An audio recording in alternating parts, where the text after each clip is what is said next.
shaky start to the beginning of a video. Come over here.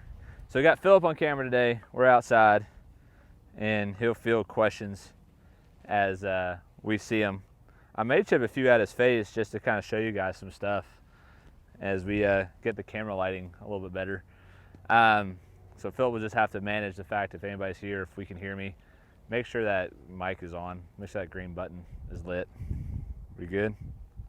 Is it showing numbers on the screen? Yes. All right, we're good. So today we're talking wedging. I had a couple questions about bounce. Does it matter? How to use it, things like that.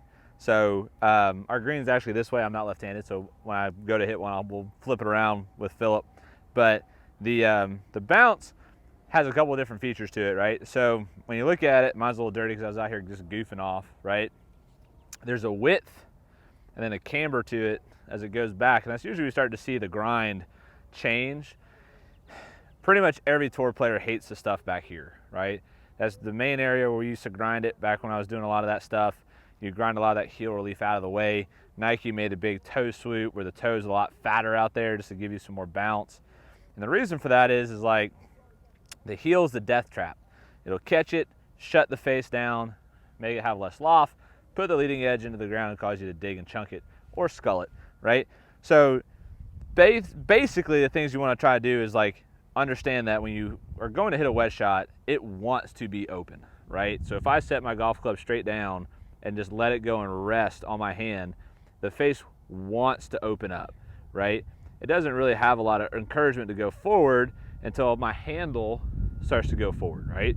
So as it just sits with the handle straight, the face will twist open. As I press the handle forward, that's when it starts to twist shut, right? So you have to be careful with that when you're going into wedging, is that it's not the natural state for the golf club to go like this, right? It wants to have the toe fall backwards.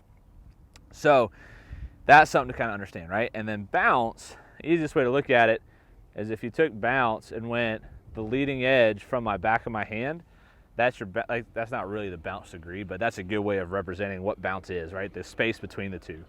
So keeping that in mind, right? When you go to hit pit shots, when you see people hitting all these like little chili chunks, it's usually from that leading edge catching a little bit and digging a little bit, right? So main thing that we want to see is a lot of times in short game is we want to see the club head get a little toe up so the face gets open, keep the bounce to the ground as we go through the follow through, right? So then depending on the shot you're trying to hit, right, is how much you let the face close or how much you extend the shot farther or closer to your body. You can start having a lot of fun, but at the end of the day, you still want that bounce to be open. That's going to help increase RPMs, help increase the drop and stop action because of that, right? And put a little more friction on the face on a shorter shot. So some of the key things to remember is when you get set, right, you don't want to have necessarily the golf ball off your right toe, right? Usually try and keep it middle-ish or just slightly middle back, but we don't want it like outside your stance way back here because that's just going to promote a lot of shaft lean, right? That's going to make the bounce stuff a lot harder. So we get it set more middle here, right? And then as we take it through, you want to try to maintain the face to the sky or the face still looking at you, because again, that face closing puts the bounce into the ground, or the leading edge into the ground again, causing issues with bounce, right? So you have face open at address slightly, doesn't have to be a lot. Handle pretty neutral at address, pretty straight up and down, doesn't need a lot of press, right? And then as you take that shot through, keep the face looking at you, and it should be pretty simple, right?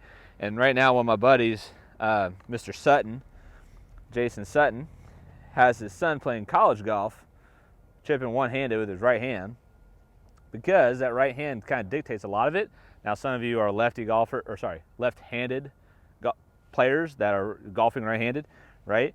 So it might be a harder drill for you, but you can take the club back, let the face open, and keep that face looking at you. That club face should always remain open, and it should be a nice little skid, right? And as long as you got the face open, bouncing into the ground, it can kind of thump on the turf as hard as you want and not have to worry about dig and that factor, right? So things to consider in that arena is like chipping with one hand is a really good feel for a shot because it allows you to get that bounce open and pointing it to the ground here maintain it that way by keeping your hand underneath, right? Now, some of the common mistakes I see, right, is a player will take the club a little bit too far inside. That gets a little trappy, gets a little hard to control the amount of takeoff, and players have too much loft at the hit. Part of the factor that we have to deal with in wedging is that you're not compressing the ball like a driver. You're compressing it like if you had a beach ball, spinning it on top of the ball, right? On top of the water, that is, sorry, spinning this outside of the ball is like a short game shot. You don't want to push it underwater. So to get a lot of spin, you got to generate a lot of club head speed. Well, if you generate a lot of club head speed and have a lot of lean, deal off the face, the ball goes far. We all know that. So we got to get a lot of club head speed with a lot of loft and losing that battle a little bit so we generate a lot of spin, right? And so to do that, it has a lot to do with the face and where the club's traveling. So this is where turn kind of comes into play. And what I tell a lot of guys, like if you're my chicken winger, like this is your field day, because ripping that left elbow back allows for a little bit of extra rotation and a little bit of extra spinach. So you can really kind of nuke one with some RPMs. That almost came backward off the cart path actually on the first hop. That was pretty cool. That chip away from the green. But the goal here is like, you don't really want to like extend and roll the follow through when you're trying to hit a flop shot, right? Or a pit shot. You want to take that bounce, I call it parking it in your pocket, keep the grip in your pocket as you finish, and keep that bounce looking to the ground, the club face looking to the sky, should produce some RPMs, right? So Philip didn't yell at me saying that there was any questions coming through on the old comment thread, but that was one of the big ticket items that people were asking me. The other question was like, how much bounce, or what bounce is good for me? Depends on your player profile, right? Depends on the style. If you have a really steep angle of approach, those wider cambered clubs usually are pretty good to help kind of skip you through. If you're a little more shallow and you're more of a picker, you don't want that because it might bounce you too much off the ground.